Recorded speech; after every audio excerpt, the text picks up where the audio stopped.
Oh, it's the bittersweet sound of the cracking whip. That can only mean one thing. It's the Nobody's Podcast, and we have a special treat for you today. It's Nelson here with the lovely and talented Lady Azelle Lanista. Welcome to the show. Thank you. So your website is www.ladyazelle.com, correct? Mm-hmm, that's right. That's spelled A-Z-E-L-L-E? Yes. Awesome. So for all you kinksters out there, she is a professional dominatrix. So if you want to get your beat on, contact her, and she'll take care of your needs. Very clever. She's also a lifestyle dominatrix, correct? I am. That's right. So could you tell us a little bit about that? Because I'd like to focus a little bit more on the non-chains and whips side of the dominatrix lifestyle. Right. Although the chains and whips can be lots of fun. Yeah. And definitely goes hand in hand, doesn't it? Of course. So lifestyle dom usually has an own slave that is in a 24/7 situation. So I do have a slave that lives with me full time, and so it is a DS relationship. But in addition to that, I have several slaves on ownership contracts that don't necessarily live with me. But then we do have those day-to-day interactions where they're not just coming to me for a session once a week or once a month or every few months, like some of my clients do. But it's more of an ongoing relationship. That's very different than most girls that just session, correct?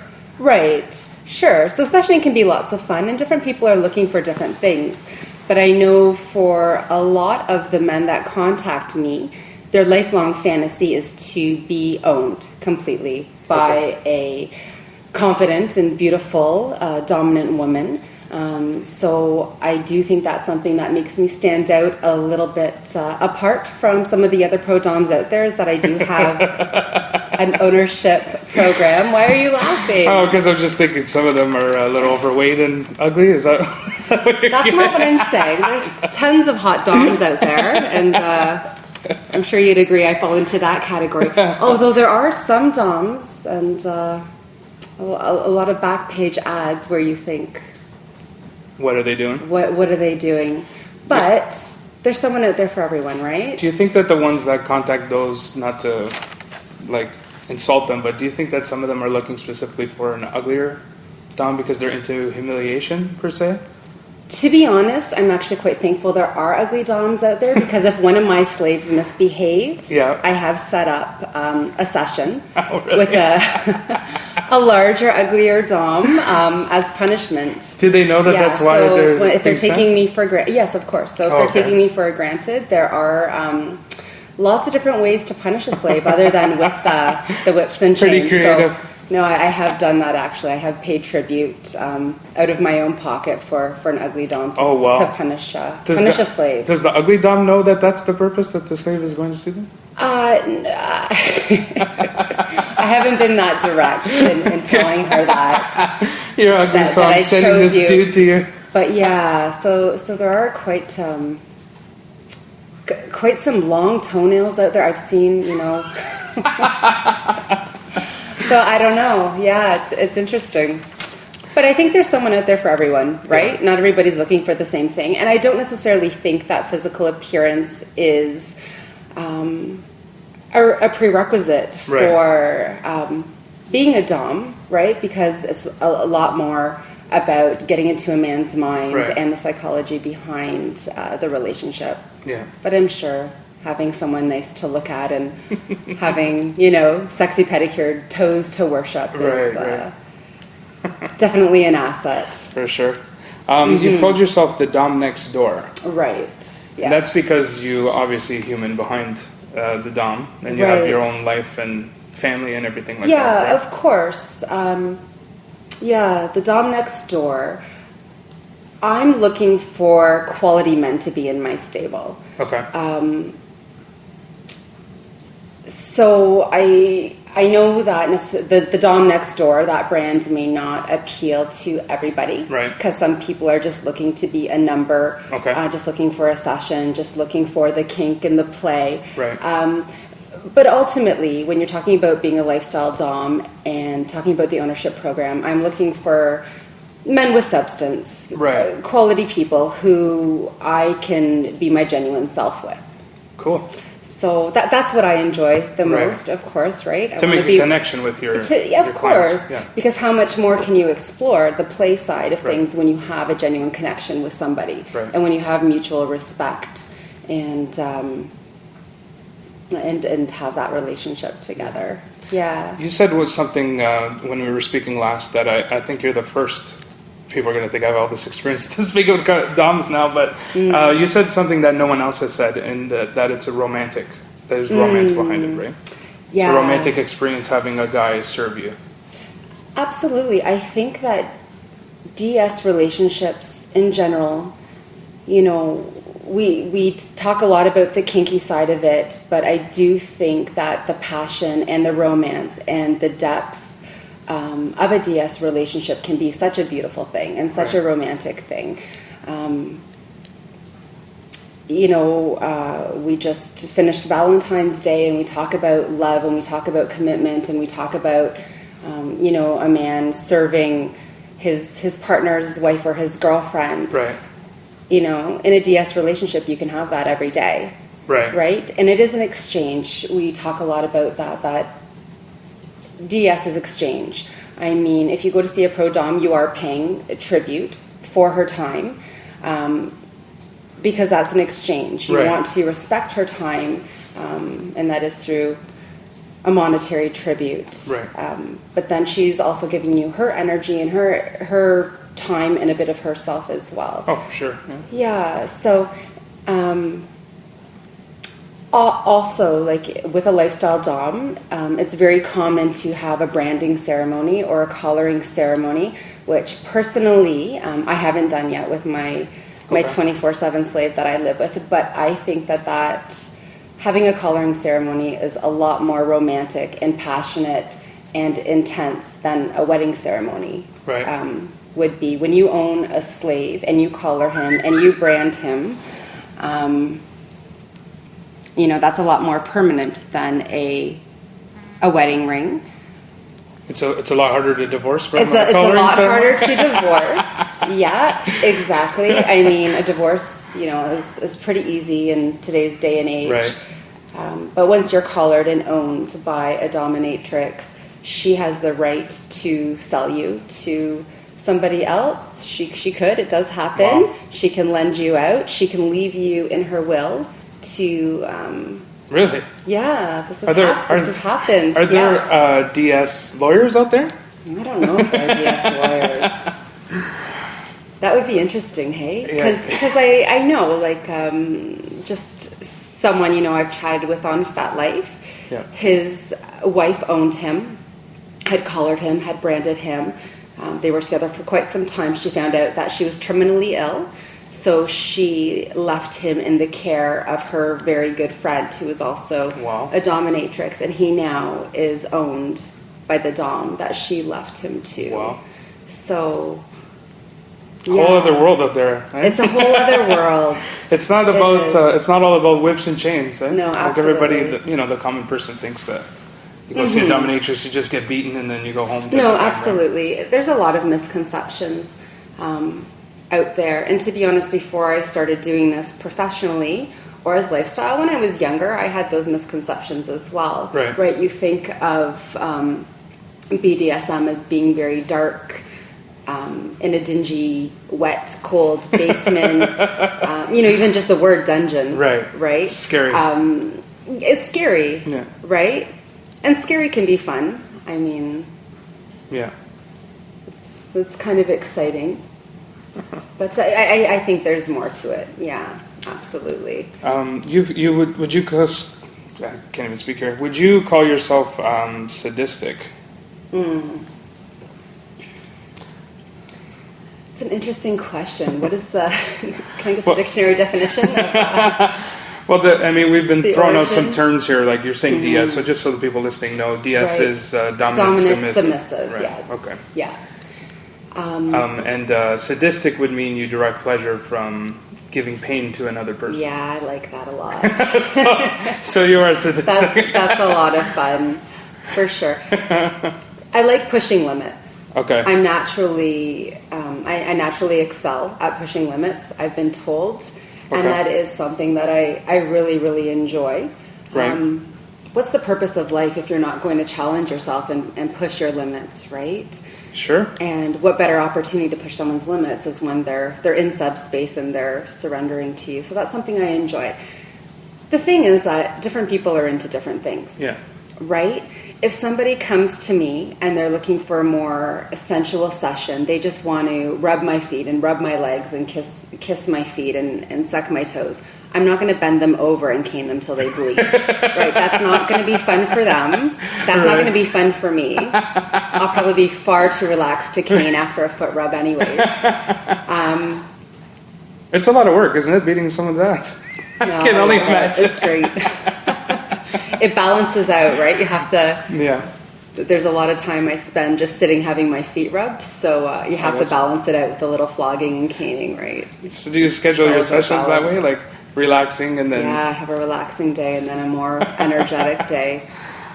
Nice. So, but of course there are pain sluts, right, that come to me and they want to feel it for days. They want bruises. They want... Yeah. They get off on it, right? They enjoy that, and I enjoy that as well. Yeah. But like I was saying earlier, it's all about a connection. It's all about the exchange. So, some feedback I've received as well is that I tailor my sessions to the individual. That's cool. Right? And that doesn't mean that I'm doing things I don't enjoy. I love it all. I wouldn't do something that I didn't enjoy. You can see on my website that I have quite a large list of interests. Right. And that's the cool part about you being a lifestyle dom too, because you're not just faking it. You're actually into what you're doing, and then you just happen to be getting paid by it. I don't think you can do this and be good at it if you're faking it. Right. And to clear the air, you're not an escort. There's no sex involved at all. Exactly. So that's really great. And I'm very clear about that on my website. And there is a difference between pro doms and escorts. Right. And there's escorts out there that like to dress in leather, and sure, why not? It's hot, right? And I definitely think that there is a place in our society for escorts and different professionals in the sex industry. But a pro dom is quite different. Like I was saying, it's more about the psychology than hands-on. Right. It's not a massage parlor. It's not an escort. There's no sex. There's no nudity. A release is not guaranteed. That's not what it's about. Right. It's about getting into subspace and developing trust and developing a relationship where you can surrender control. Right. To the dom that you're with. A lot of times there'll be a lot of men in power, men who have jobs that require them to always make the decisions and be in control, and which can be very stressful. So I think a lot of times men will come to me because they just want that space in their day, that space in their week where they don't have to make the decisions. Right? So it's the opposite of what they're doing all day. Mm-hmm. And it allows them to release kind of a vacation from the stress. Exactly. So that leads me to one of my next questions. What is the typical profile of one of your customers? Because let's face it, the tribute isn't cheap. Well, it's not. Well, I mean, cheaping. I mean, it's not like $50. It's not a $20 massage parlor. Yeah, there's value in what you're doing, of course. I'm not saying that services are expensive, but it's the typical. Yeah, it's a significant amount of money to be spending on a short period of time. Right. Yeah, absolutely. There is no typical profile, though. I have a client who I see very, very regularly. He works at Tim Hortons. He works for minimum wage. Okay. He wasn't born in Canada. He immigrated. He has his degree. But he's working, for minimum wage, and he saves up, and he comes to see me every 3 months on the dot. Wow. Right? So, I mean, as far as, salary or societal status of my client, I don't think that there is a norm. Okay. I think, I think it's... So they vary It's quite varied. Yeah. Mm-hmm. And furthermore, it's not always submissive men who are coming to see me. Oh, really? Some people might just want the play. Just because you like the kinky play doesn't mean that you're a submissive man. Okay. Just because you have a fetish, we've all heard about foot fetish, right? Which is Probably the most common. Yeah, I mean, it is very common, and it's all over the world. It's legal in China now, I've been told. In Turkey, you can take a course specifically to be trained as to give a foot fetish session. Yeah, this is what I've been told from some of my clients. I don't know. I have to check it out. Are they all flying to Turkey now? Exactly. Yeah, all the foot fetishes That's out wild. there. If in China, it's because prostitution is not legal in China, but foot jobs are. Wow. So, yeah, so it's everywhere. It's out there. There's so many websites. So all men who come to me are not submissive, and I'm quite good at telling the difference. Okay. Now I think, professional. So yeah, and then there are the men who come to me and say they're submissive, as long as it's on their terms. Okay. So that's actually going to be my blog. Topping this from month, the bottom, I think. they call that, correct? Topping from the bottom. Yeah. The opposite of Drake. Yeah, exactly. I'll spoil you, but only with what I want to purchase for you, or something along those lines, right? Okay. A good example, I'll write about this in my blog, I think. I had a client overseas. He wanted to purchase a car for me to pay the lease for a new car. Nice. I considered that, but then the maintenance and everything else. And I have a vehicle. I didn't think that would necessarily be what I wanted him to spend that money on, right? And I understand he wanted to do that for me, so I made a suggestion as to something else that he could spend that money on, but then that didn't go over so well because he wanted to buy me a car. I don't need a car. I don't want a car. I don't want to pay the maintenance on a car. That's interesting. That's interesting, right? I would have just taken the car. Yeah. Free car, but the problem Free is car. my finance background comes into play. Yeah. Who does the car go into? Like whose name? Would be in his name, I guess, or what? I don't know. I didn't do it. That's wild. So people are out there looking to spoil you, then basically pay for cars and lifestyle. Some, sure. It's they get a rise out of that, I guess. Yeah, exactly. Yeah, just I guess all sorts of interests out there. All sorts of interests. there really, really are, for sure.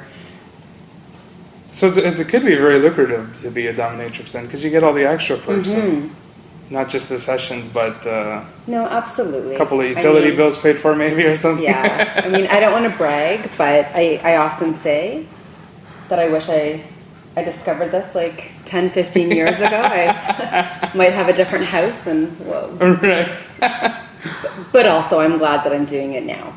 Like I've only been doing it. Right? No, it's never too late. There's really no.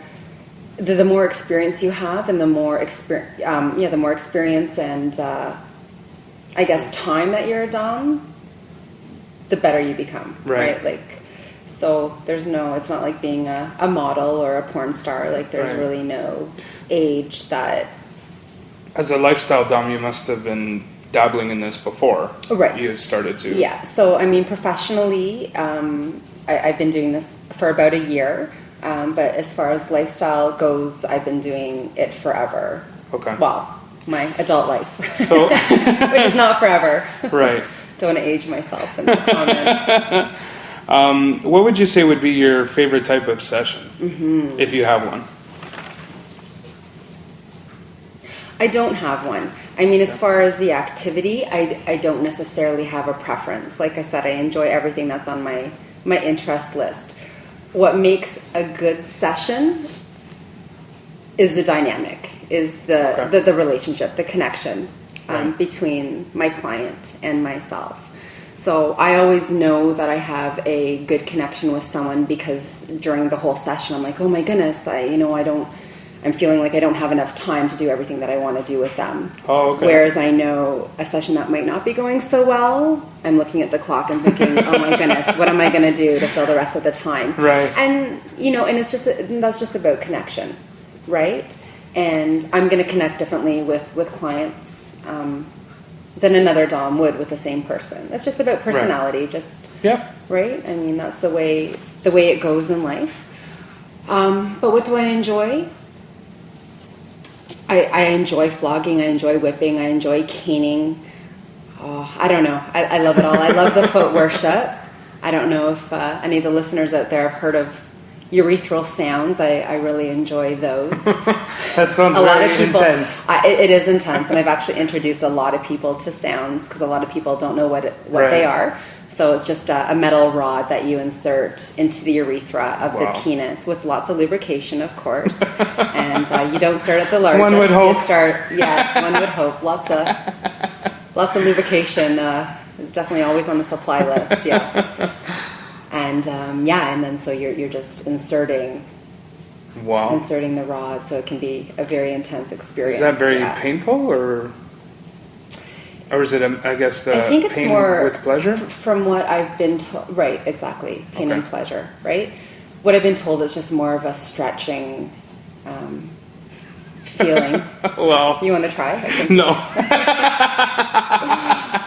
Yeah. For those of you who can't see, my eyes just like winding right up with fear. Yeah. So I enjoy that because it's just so penetrative, right? You want to talk about being dominant, being in control of a man's body, and that's one way to do it for sure. Yeah. What would be maybe your weirdest request you've ever had, or what you thought was kind of different or out there? Sometimes I think that I've heard it all, and then I will receive an email that makes me say, whoa, that's interesting, okay. Yeah. Recently, about 2 weeks ago, I received an email from a client who wanted to wear a cat suit, like a PVC cat suit. I guess he has his own. The male one? Okay. He was a male. He wanted me to thread a rope through the sleeves of the cat suit.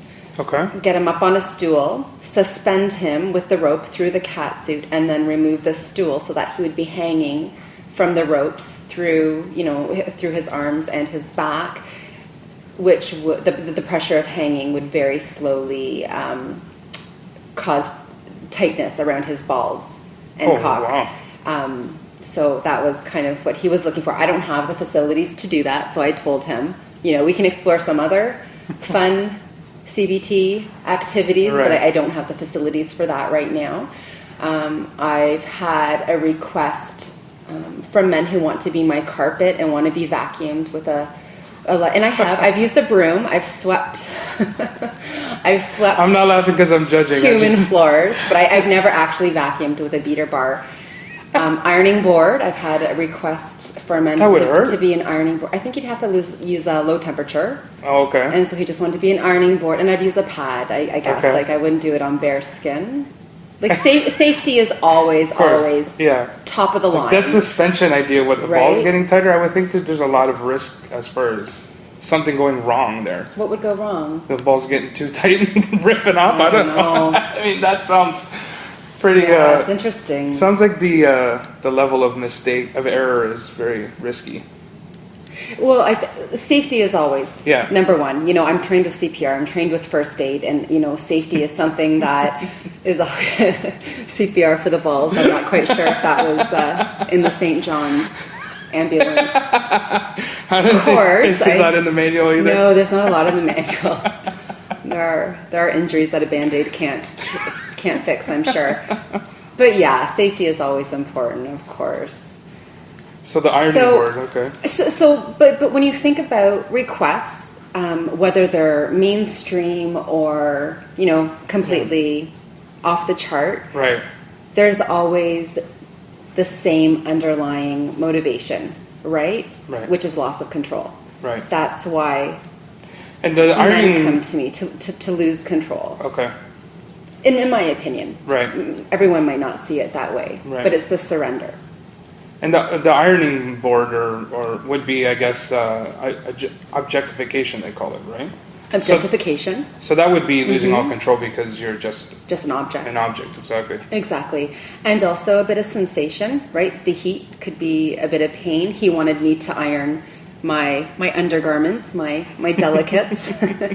So there's that sensation, right, of having a satin or silk or lace or leather or whatever my delicates may be that day pressed against his skin, right? So I mean, it all makes sense if you look at for sure look at it from a holistic perspective. Yeah, so if a man wants to be trampled underneath my feet, bent over, caned, Right. tied to my bed, and Ignored. have some ignored is a ignored is a good one. A lot of people who request online sessions, because I do online sessions and phone Okay. sessions as well. A lot of online sessions just want to log in and be ignored. So again, that's objectification, Right. I guess, and yeah. So it's a pretty interesting. What I love about this job, no 2 days are the same. Yeah, I can Right, imagine. no two sessions are, even with the same person, no two sessions are ever the same. Right. Even if you're seeing the same person 2 days in a row or Right. 2 weeks in a row, it's never going to be the same. So that's something Oh, that's that I cool. absolutely love. It's not like sitting about in a what I cubicle all do. day. Yeah, I could not sit in a cubicle. Unless I had a slave as a footrest, perhaps, underneath the desk. Might make it easier. That's the only way that I could kind of handle a desk job. Is there a distinct moment in your life where you discovered that you were dominant? Is there something you could track back to and say that was your first memory or that was your first instant you were like, oh, this is kind of cool? Yeah, I've been asked that a lot. I guess. Damn, I thought that was an original question. No, not at all. It's like the most common question. People want to know, right? People want to know your journey. They want to know. They want to know that you're legitimate. Right. Right. And I think my experience is very similar to experiences that a submissive man might have. I have a lot of men that come to me, usually in their 40s, midlife, and say, being a submissive man is always who I've been, and this is kind of the time to explore, which is why they seek me out. Right. Whether it's interested in sessioning or that kind of training, Right. or in ownership. I've had men tell me stories about being quite young and playing games with girls during recess, and if I lose the tug of war, I'll be your slave for a day, then Right. losing on purpose. Right. Those kind of things. Yeah. So I think the process was similar for me. I do believe that being dominant or submissive is similar to being straight or gay, in that you are born that way, and Okay. it's always part of who you are. But of course, it's not until our sexual development, maybe in our 20s or 30s, or sometimes even Something later in triggers it. life, that we kind of figure it out, right, as we Interesting. develop self-awareness. So I was definitely a very strong-willed girl. Okay. You can ask my mom. There's a book, How to Raise a Strong-Willed Child. She has 3 copies, all editions. That's not an exaggeration. That's hilarious. Yeah, it didn't work. Don't buy the book. There's nothing you can do. Sales are plummeting now. Yeah, sales are. Oh yeah, I think it was like Christian-based. Oh. Yeah. Okay. So yeah, always a really strong-willed girl, always, for sure. And I did tie up kids. Really? I In like the playground? girls and boys. In no, elementary in a school, or- forest. I lived Forest. in the forest. They couldn't find their way back. I lived like in a townhouse complex. Grew up in Hamilton, and there was, some trees, a bit of a forest where the kids would play. Right. That's now known as the Red Valley, right? Or Red Hill. Red Hill Creek. Red Hill Creek. Yeah, not too far actually. Back in the days, in the 80s, when we actually let our children play outside Right. and supervise, because that doesn't really happen anymore. Right. So I would tie up boys and girls to trees with skipping rope. I don't know why. I just thought it was fun. That's awesome. I liked the power trip of it. Wow. It was a game, and it never harmed anyone, of course. They were friends after it all. And if you go on my website, I tell a few stories from my childhood that are very accurate. There was a time, and I didn't even remember this until maybe a few years ago. Oh, okay. There were 2 brothers that I often played with. They would come over to my backyard, and it was a winter like we had this year, tons of snow, and I buried them in a snow fort, and I told them, you better not move until I get back. I'm going to go in for dinner, and if I even see a crack in this snow, I'm going to tell your mom. Oh, wow. Whatever. Who knows? Right? How old were you at this time? As blackmailing. It's like blackmailing, threatening. Probably 7, maybe. Oh, and you already had that kind of I would say 7 or vivid 8. imagination at that age. Yeah, so I buried them in a snow fort, and they didn't move. I went in for dinner. And then I came back out to see if the snow was cracked, if they had moved, and they didn't. They had snowsuits. They were fine. It was. I was just thinking, that sounds like a recipe for frostbite. Yeah, no, they were. I mean, how long was dinner anyways? I don't know. Hamburger helper. I don't know what it was that night. But they were fine, and then I unburied them, and they just ran home across the street. And their lives are changed forever. And maybe they're submissives now. Maybe they're submissive now. Yeah, I'm sure they were. Maybe they always were. They probably were, and that's why they stayed. Otherwise, they would have probably dug themselves. Yeah, up. exactly. Like, forget you. Screw this chick. Yeah, exactly. That's so true, right? So I mean, there's like little childhood stories. Another one. I haven't admitted this to anyone, so this is like the debut of this story. My mom redid my room one day that I was at school, maybe grade 3, probably around the same age, 7 or 8, and the wallpaper were actually these little people, like doing different activities. One had a bucket of flowers. One was making, it's the 80s. Yeah, right. Yeah, like little farm children doing different farm activities. And I would fantasize about taking these little people like off the wallpaper and putting them in a jar and just kind of keeping a collection of little people in jars. And giantism. I was just going to say, giantism is pretty big now. It's really big. And I think what started that was the Attack of the 50-Foot Woman. That movie started that. Is that what started it? Exactly. Was she hot? I'm sorry, I don't know. I don't remember, actually, but I remember... She had really big feet, probably. For sure. She was 50 feet tall. Yeah, exactly. But I mean, that movie makes me laugh because I think maybe the director had like this giantess fetish and just made this mainstream movie. Exactly. There's a lot of like movies out there that are like that have fetish in them. And so giantess is either shrinking the man or the woman is huge, right? In relation, so for scale, the man is like a little shrimp. Yeah, a little toy, right? For the woman. A little toy for the woman to do with whatever she pleases. I'm sure you can use your imagine for what she might do with a little dildo-sized man.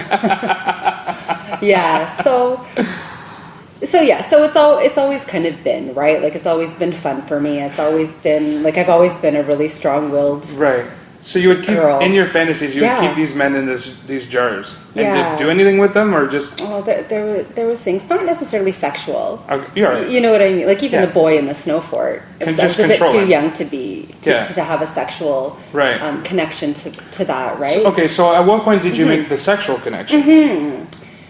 So that would probably be in my late teens, early 20s. Oh, okay. So had a boyfriend that was quite a bit older than me. Okay. Who had a foot fetish. Okay. Didn't really necessarily know much about it before then, but he introduced me to all his lovely porn, BDSM porn, and his stockings and his shoes, and we went shoe shopping, and I guess that's kind of, I was like, oh, okay, like, and it was just quite a natural transition for me. Right. There wasn't really a moment where I was like, oh, this is kinky and therefore I like it. You were open-minded. I was always open-minded, and it was always just a really natural thing for me. Even now, like I said, I've been doing this professionally for about a year. It just comes very naturally to me. Like I get a request and I just rock it. It's just what I do. It's fun, and I'm very creative and sensual and passionate, and it's cool. Just it's a very natural experience for me. Do you find most women are introduced to it by men? Because I find, like, in the reading and research that I've done, it's usually the man that wants this and introduces it to the woman. And even though the woman might have it inside her, it's usually the man that requesting it triggers it in the woman. Like 50 Shades of Grey, for instance. I know everyone in the lifestyle doesn't really... It's critiquing it. Yeah, and it's like it's bull crap and whatever else, right? But I always say, why did it take that book for all these women all of a sudden start talking about these fantasies? Right. They obviously had it in them for them to... But because that's the way society goes, right? We get more and more liberal as time goes on, and that book would have never been published in the past, but maybe we're at a time in our world where that's acceptable and mainstream, and BDSM is becoming mainstream, not just from the book, but just... laws are changing. Time, just like anything. Look at gay marriage, where that was Ellen kissing a woman on TV was such a huge deal, and now it's the next generation, it's Right. nothing for. And Ellen Page just announced that she's gay. I saw that on. No big surprise. Yeah. Lipstick lesbian. Or she's not a lipstick lesbian. She's the opposite, right? Yeah. Yeah. So I mean, I think that's just indicative of our society becoming more liberal and changing and accepting people as they are, and people are talking about it more. I find there's more foot fetish, like subtle foot fetish, appearing in mainstream TV shows and stuff. Oh yeah. Like they'll introduce it, and it's usually as a joke or something. But then like it's happening more and more. Right. You know what I mean? Like Quentin Tarantino, for years, he has a well-known foot fetish. Okay. And in all of his movies, he highlights feet. Right. And years ago, I was Pulp Fiction. Uma Thurman, there's always these shots, if you watch it, there's so many shots of her feet. And I'm like, whoever the director is, didn't even know it was Quentin Tarantino at the time. I'm like, whoever this director is, has a freaking foot fetish for sure. Right. Whether he's open to it or he's hiding it, right? Yeah, exactly. And there's actually a scene where John Travolta is talking to Samuel L. Jackson about their boss killing some guy because he gave his wife a foot rub. Right? So I'm like, so here's all these scenes about Uma Thurman, and then there's scene about talking about a foot fetish, right? I'm like, this guy is like forcing this down her throat here, you know what I mean? Yeah. He must have a foot fetish. So now, like, in every movie, that's true. he basically highlights a woman's foot in the movie. It's fine. Like Kill Bill, there's like this long scene about Uma Thurman trying to walk again. And it's showing like her toes trying to wiggle, and I'm like, this scene doesn't even have to be this long. You know? It's like 10 minutes of her trying to get up. Funny. It's free porn. Yeah, that's right. So you mentioned the Born With It. So you don't think it's maybe something in your childhood that maybe would start it? I've given that a lot of thought. I mean, for me, no. This is just who I am. Right. I always say that being a dom is not something I do. It's something that I am. That's cool. Like, I the play and the toys and yeah, that helps. But for me personally, as far as the men that I see, some men have very specific stories of when they knew something changed for them, whether that's like a hot teacher in heels that triggered something. I have a client to see regularly where, when he was very, very young, 3 or 4 years old, he'd crawl around naked underneath the table, and his mom would just kind of do a little thing with her foot, and that kind of sparked a foot fetish for him. Okay. So I think for some people, there might be a specific moment that they can recall, but I guess that also depends on your personal philosophy on human development. Right. And, I very much believe that we are who we are when we start this life. We're not a blank canvas. We're not a blank slate. I mean, there's different philosophies of thought, right? Yeah, for sure. So, it's interesting. It must be scary for some mothers to think that everything they do could lead to a fetish. Yeah. Yeah, for sure. Well, Freud, right? Like with all of that, like the anal, the oral, like the stages of development being linked to different kinks and different fetish, right? But who knows? I mean... Yeah, I mean, a lot of people disregard his philosophies, but they do. There's got to be some truth in it. It's only the problem is he uses the same theory for everything. Yeah, that's exactly it, right? Yeah.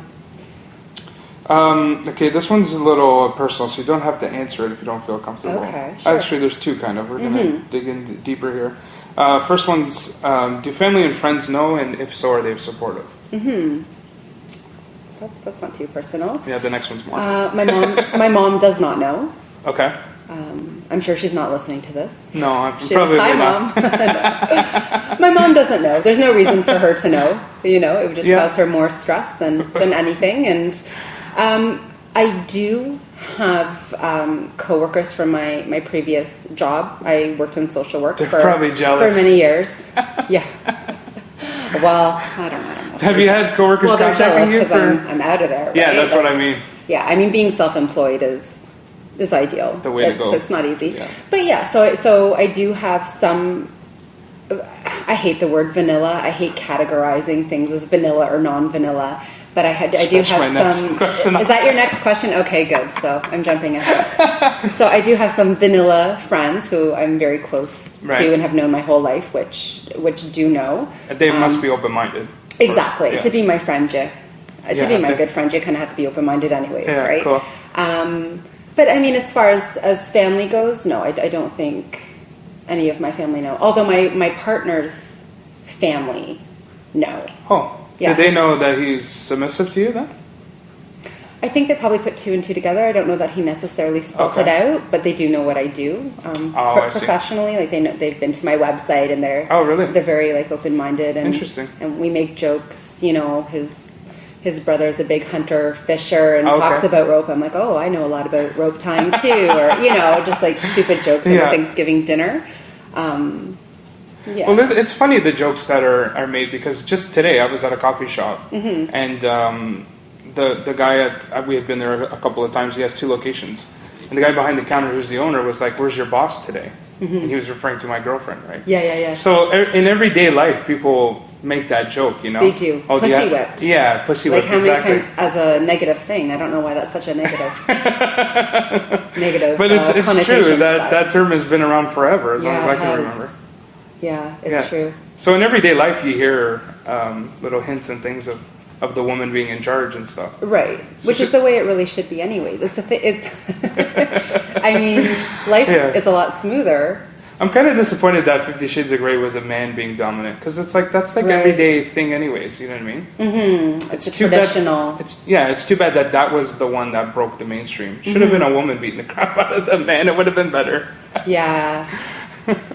Yeah, it's interesting. I didn't read 50 Shades of Grey. I haven't read it either. I bought it. You know, I read all the reviews, and my friends like, oh my god, this is like so hot. You got it. So I went to Walmart. I bought it with a 30% off. Yeah, of course. Hilarious. Where else were you gonna go? That was before I got my e-reader. So yeah, I went and I bought the first book, and I read maybe a third of it, and it was too basic for you, right? Yeah, it was hard to read. Like it was hard to read. It was slow, and you know, I mean, there's a lot of critique about it not being well written, and I support that. But the premise is hot. Like I get it. Like I get why that's, you know, some young girl losing her virginity and being on contract and owned by this hot businessman. Like that's you know what dreams are made of for some. I get that. I mean, I guess it's good that something is making it mainstream, right? Exactly. It had to start somewhere. Yeah, I guess so. It's too bad it was a bad book, but that's the problem, right? It's still serving its purpose, though, for sure. It is. In the movie, oh dear, we'll see. Yeah, I was wondering about that. Like, how are they going to portray some of those scenes? Mm-hmm. Like, you're going to need adult supervision to walk in the theater to watch that movie. Probably will be restricted, right? I don't know. So the next question that I was going to lead to, and you mentioned vanilla. So, does vanilla sex bore you? And vanilla, for those who don't know, I guess, would you explain it? It's the opposite of kink, really. It's the opposite of kink, and yeah, like I said, I just, you know, I'm not really one to categorize anyways. I don't know if that's just because I am so open-minded. Like or, you know, my partner's a Virgo. I'm a Sagittarius, and it's quite a different philosophy. You know, Virgos like the categories. They like they like the structure, and Sagittariuses are just so free-spirited and, you know, we're known to travel a lot, and the categories drive me crazy. I can't handle it. It's really, really difficult for me. So to say vanilla as a category, but I don't know, what is vanilla sex? You know, like I don't even know what that would look like. Would that look like missionary every Wednesday at 6 p.m.? I don't know if it has to be as structured as scheduled, but I would say missionary. Right? But then, is doggy style now a bit of kink, or anal would be kink? Exactly. I don't know. I mean... Yeah. So let's stick with missionary. And I'm sure vanilla has changed, right? What vanilla was 50 years ago. True. Would probably be very different than vanilla now. Yeah. Right? Yeah. Okay, so let me, I guess, phrase it this way. Do you need some roughness, or do you have to be dominant type of thing, or do you occasionally have just, you know, regular sex, I guess, type of thing? That is personal. That is personal. You don't regular, have to that's a category. Yeah, I know. So I was struggling with the question. How do I not categorize this? Oh, I'm a very passionate girl, for sure. I always have been.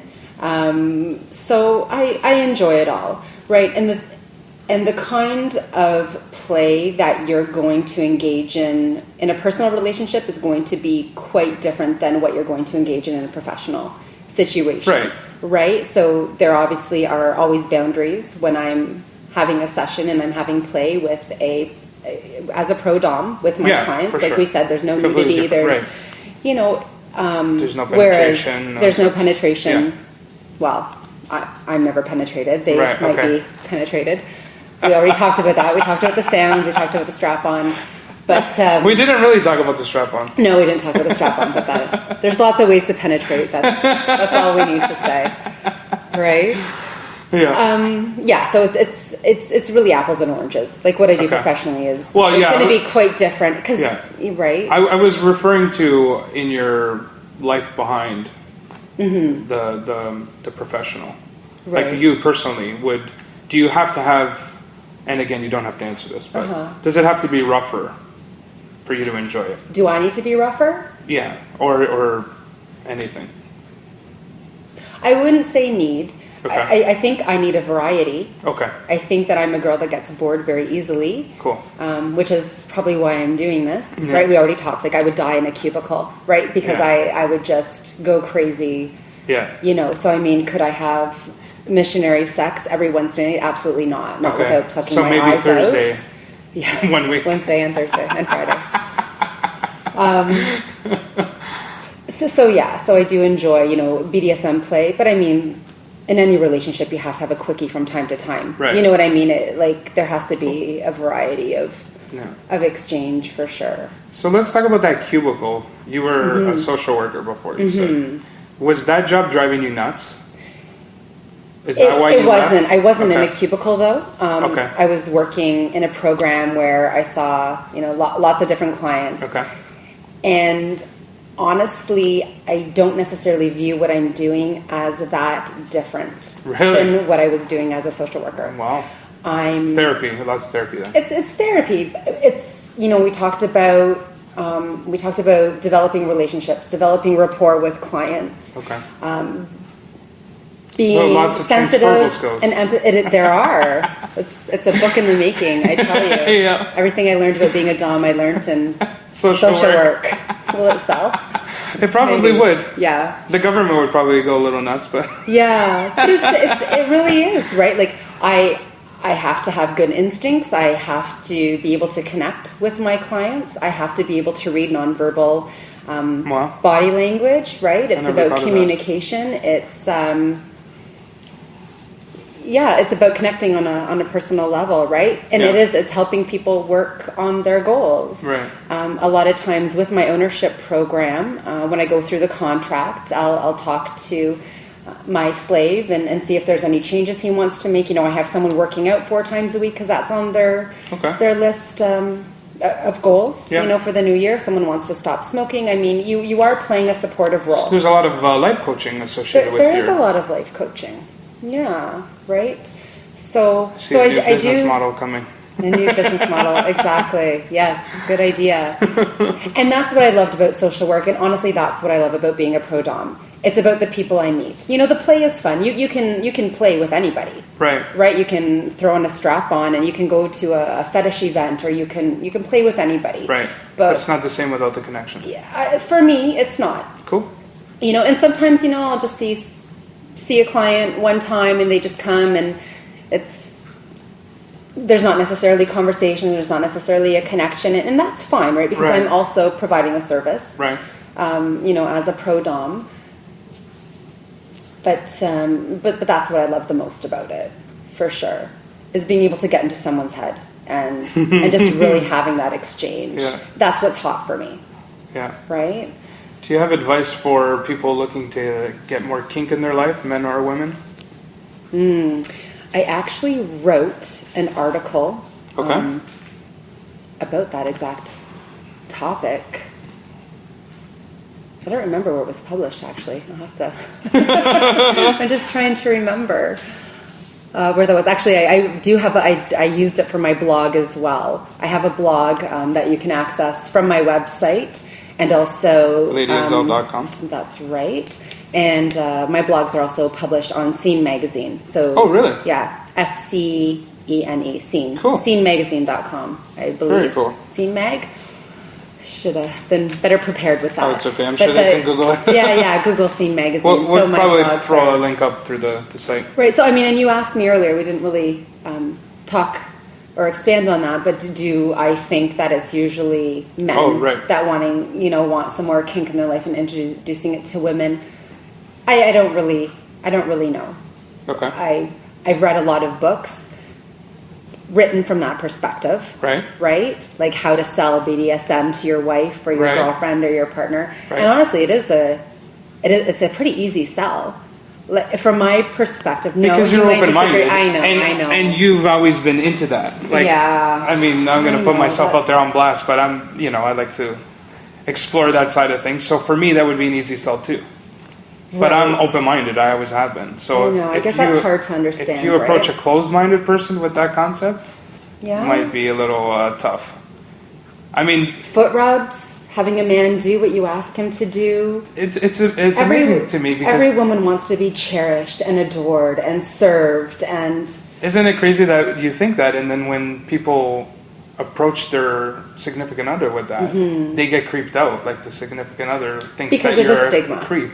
Right, because of the stigma that but we why were is there talking stigma? about. You think Societal control. It's the closed-minded. It's the closed-mindedness. That's what I think. It's for whatever reason people feel guilty about sexual pleasure. Absolutely, we've been socialized, right? Yeah, and that's a whole other conversation. That's a whole other podcast. Yeah, right. Like because I've talked about being a woman and kind of a bit of the journey of always being a strong dominant woman and becoming a pro-dom. But then there's also being comfortable with being a sexual woman. Right? Because I mean, think about how much stigma there is about a woman having more sexual partners than a man. Or, there's so many different ways that we were socialized to feel ashamed and feel guilty about our sexuality. Right? Men and women, I'm sure. So that's a whole other kind of process that you go through in your 20s and 30s and 40s and kind of exploring that. So do you think would work if you maybe slowly introduced it to your partner and how obviously communication would be key, I think? Communication is key. In any relationship, of course, you have to have open communication and a solid foundation in order to explore anything. Yeah. Right? I don't really have a good answer to that. Just because it does depend on throw it at your significant other and see what happens. And hope for the best. It's all in the delivery, I think. Yeah, and it does depend on the relationship. It depends on the individual. Yeah, for sure. Right. What's your favorite body part of yourself? My own self? Yeah. Ooh. I love my shoulders. I never know how to pronounce it. The collarbone. I have no idea. Sort of the décolletage? No. You could say it, I would French? not know. Okay, well, I really like that. Okay. I've been told I have great lips and teeth. I have a great smile. Yep. I don't know. I find you don't smile enough in your pictures on your website. Because you're trying to portray that, right? But and those are the. Well, I've added more photos recently, about 2 months ago, and that's a great thing about being a dom, right? I would never really describe myself as sweet, like ever. You can ask my partner, but you can be firm and fair. Sure. Right? You can be as a woman, you can be nurturing and you can be strict. I think you have a great smile, so if you show that more, and there's enough. So that was my first photo shoot. I know I need new photos. Those are about a year old, and I got advice. A dom needs to be stripped. They need to be, blah, blah. and I think for some that's true. Sure. Right? Again, we're talking about individualized, and some people do want that mega bitch. Yeah. That sadistic bitch that just And I can be that. I think it's intimidating enough to contact a dominatrix, so maybe the smile would be like, I'm a human, not just this crazy maniac that's going to beat the crap out of you. But some and people you'll never want escape. But no, look on my That's website. true. There's if you look on my website right now, actually, yeah, Sensual even versus sadistic. Have Right. 2 different photo galleries. yeah, exactly. Click here if you want this. Yeah, exactly. Click on this link. But there are That's some funny. from there are some new photos Yeah. with smiles. Yeah. Any Right. other body parts? Sorry, cut you off there. No, like honestly, the older I get, the more comfortable I am in my own skin. I don't That's know cool. if that's like a common process for women. I know, Yeah. women are always so concerned about aging, but I find like being in my 30s has been like awesome because Yeah. even if the weight fluctuates a little bit, sometimes you're more fit, sometimes you're less fit. That's life. That's everybody's Right. life, right? But I find like the older I get, the more comfortable I am with my body, and even furthermore, the less the body matters, right? The older Right. I get, the more I realize that sex appeal, like I was Is saying your at the mind. beginning, it is, right? It's about the way you carry yourself, it's Right. your posture, it's the way you communicate, it's the way that you connect, it's the way you mind fuck, So there's more to it, but I mean, I love my height. I love that I'm not a skinny girl, Okay. it's You're fit, never. though. I try, yeah. I would call You you say fit. fit, yeah. Yeah, sure. Yeah, no, I do the hot yoga. I go to the gym. I lift weights, and Yeah. I go to spin class once a week. And Well, of there you course, go. it's You put important, in the work. right? Yeah, of course. Being healthy isn't important. Being Right. balanced and being healthy, sure. and like I am providing a service, and if I don't take care of myself, I'm not going to be my best Right. for my clients, right? And maybe we talked about those DOMs that are looking really worn down and haven't had a pedicure in 3 years, and All right.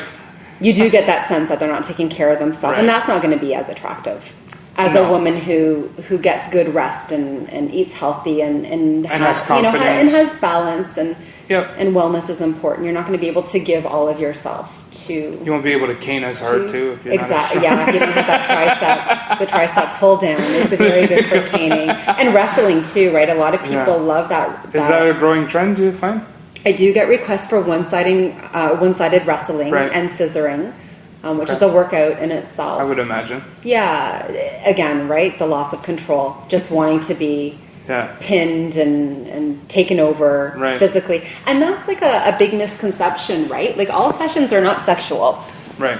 There is that stigma that it's always sex. It's not always sexual. Sometimes it's just the control. So sometimes, it's scissoring. Sometimes it's just foot worship. Sometimes trampling. It's I have a client that I usually, that I regularly use as a stepper, and I'll do like an aerobics video while using him Wow. as a stepper. That's a good workout, right? Or use him as a yoga mat.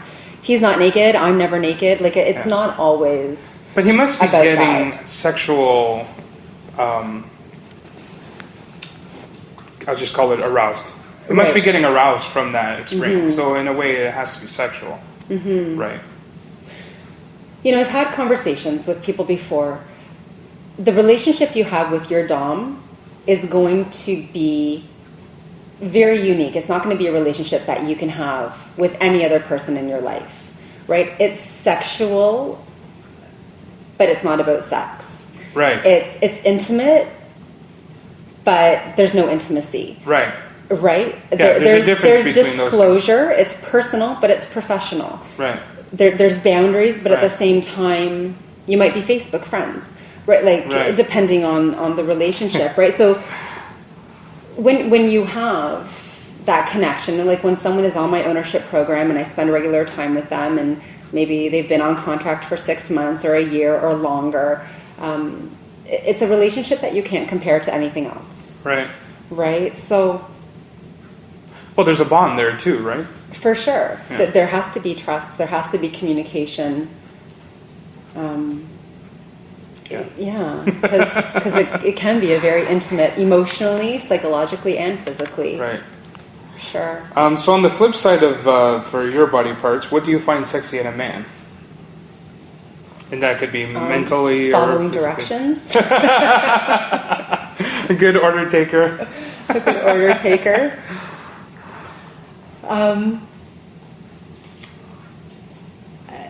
I've talked about this a bit in a blog. Okay.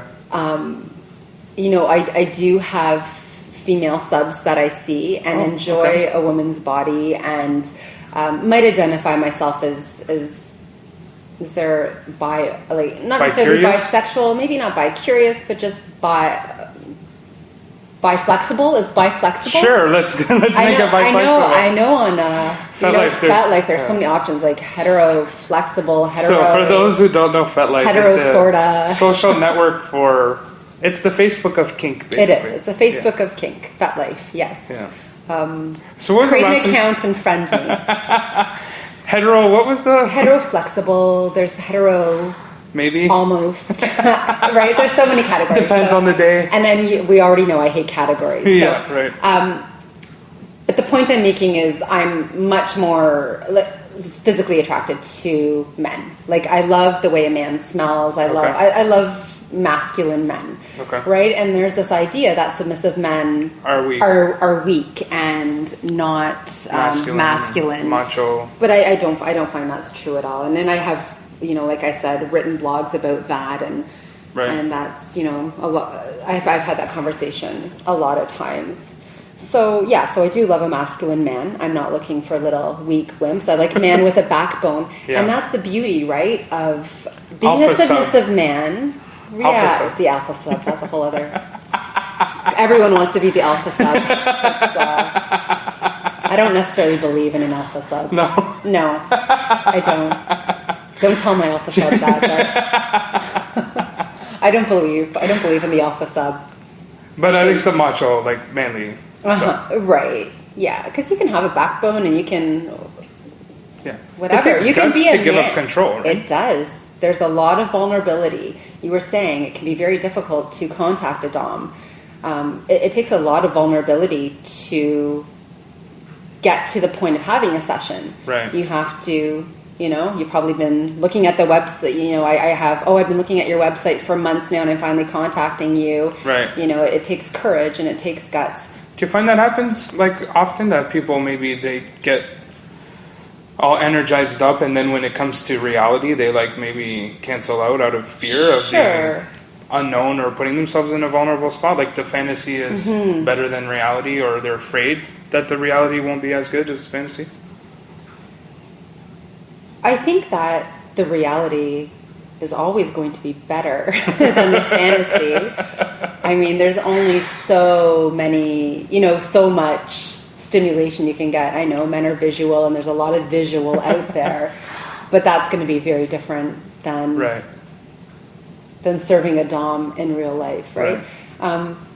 But sure, I'm sure people there's obviously, I don't session with everyone who contacts me. That would just be crazy, right? Because I get so many emails and so many inquiries, and then to get to the point of actually following through and having a session is probably I don't know what percentage, but a small percentage of the actual emails that I receive. I would almost compare it to maybe like a real estate agent getting customers calling, and you have to show them a ton of houses before they buy it, type of thing. Right? Yeah, exactly. You have to build up the rapport, right? Exactly.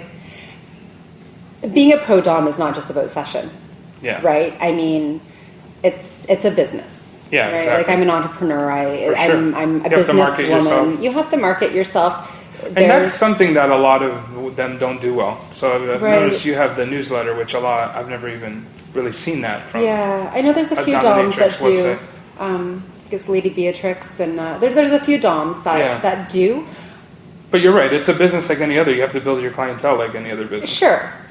And you have to portray, same with actors or actresses, right? They have someone that consult them for wardrobe and for, do their tweets for them and whatever. You have to think about how you promote, how you want yourself to be viewed by the public. Right. And that's why I do a newsletter. That's why I do a blog because I want to be genuine. I'm a genuine dom, right? Yeah. It's not just a game for me. It's not just an income for me. I'm doing it because I love it, because I'm passionate about it, and I'm genuine about the passion, right? So so I mean, I'm not sessioning all day every day. Oh my goodness, I'd be exhausted, right? You can't. I do. I cap my day at 3 sessions. I would never do more than 3 sessions in a day. Okay. Because we're talking earlier, I don't want to burn myself out, because then the 4th session of the day, what am I going to have to give to him? Right. That's not fair to him. It's not fair to me, right? and often two a day is good. So there's lots of times where I'm sitting at home in my yoga pants, answering emails, doing the Twitter, keeping up to date on FetLife and Color Me and some of the other websites. So it's not just sessioning. There's a lot of interactions, a lot of things that take my time that outside of session to get there, right? Okay, so I think we're going to close off with a game. Oh. Are you familiar with My Little Pony? And the bronies? No. We're not going to talk about bronies, are we? We're not, actually. That's a kink I've never... Should we talk about that now? Should we talk about that? Sure, go ahead. Do you guys know what bronies are? I didn't know. Isn't that like old, like not old, but like adult men get together and watch My Little Pony? I think or do they get like I think it's men who have a sexual attraction to My Little Pony. They're the bronies. Oh my god, that's awesome. But along the same lines, there is puppy play. Oh right, puppy play, and furries and pony play and pony play. Yeah. Which are very prominent in the kink community. Right. So yeah, I've done puppy play with clients. It's great. You can have a little there's butt plugs with a little dog tail. You can just I don't know, fetch boy, go get the ball, and they're just like scurrying around and on a collar and a leash, and it's actually really good because I'm quite allergic to dogs and cats. So you can actually have a great opportunity to have a pet, right? That I'm not allergic to. Oh, that's hilarious. So that's kind of awesome.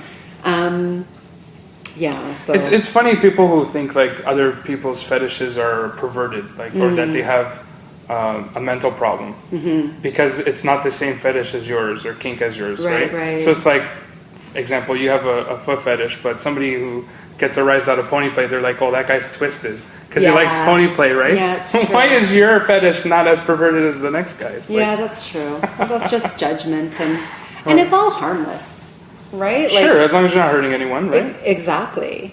And it's consensual adults. It's consensual adults. It's always safe, and I mean, what harm could possibly ever come from having a session or doing any of the play that I do or that people express an interest? Mental trauma. Yeah. Well, then not if you like it. You're not going to be traumatized by it, of course. Okay, so My Little Pony. This is like a real game. This is awesome. So I'm going to throw a name out there. And is it a name of a pony or a porn star? Oh, this is awesome. Okay. This is exciting. I don't really watch porn. Cherry Treats is the name. Cherry Treats? Is that a porn star or a My Little Pony? That is a porn star. My Little Pony. Really? Okay, I totally understand bronies right now. All right, the next one is Cherry Treats. Lucky Star. Okay, that's definitely pony. Porn star. Really? I suck. Okay. This is really fun though. Love Melody. Porn star or My Little Pony? Porn star. My Little Pony. You are 0 for 3. Wow, this sucks. Did I tell you that along with being strong-willed, I'm very competitive? Well, I know the answer, so I can't play. I know. Let me tell you, though, I did this quiz. This is really funny. I got 4 out of 10 right. Did you? This is hard. That's so bad. This is really challenging. Sunshine Blue. Porn star. You're right. Okay. Sweet. Misty Rain. Porn star. You're right. I actually knew this name. Did you? Okay. I was like, that's porn star for sure. Okay, this one kills me. Heartthrob. Porn star or My Little Pony? It has to be porn star. No one can name a pony. No. That's a pony. Really? My Little Pony. Heartthrob? That's incredible. This one let me die too. This is the best game. Chocolate Delight. Porn star or My Little Pony? Oh my god. Chocolate Delight. It's gotta be like African American porn star. It has to be. It's a My Little Pony. Oh my god.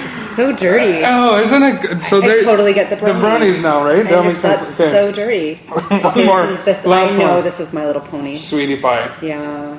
Sweetie Pie.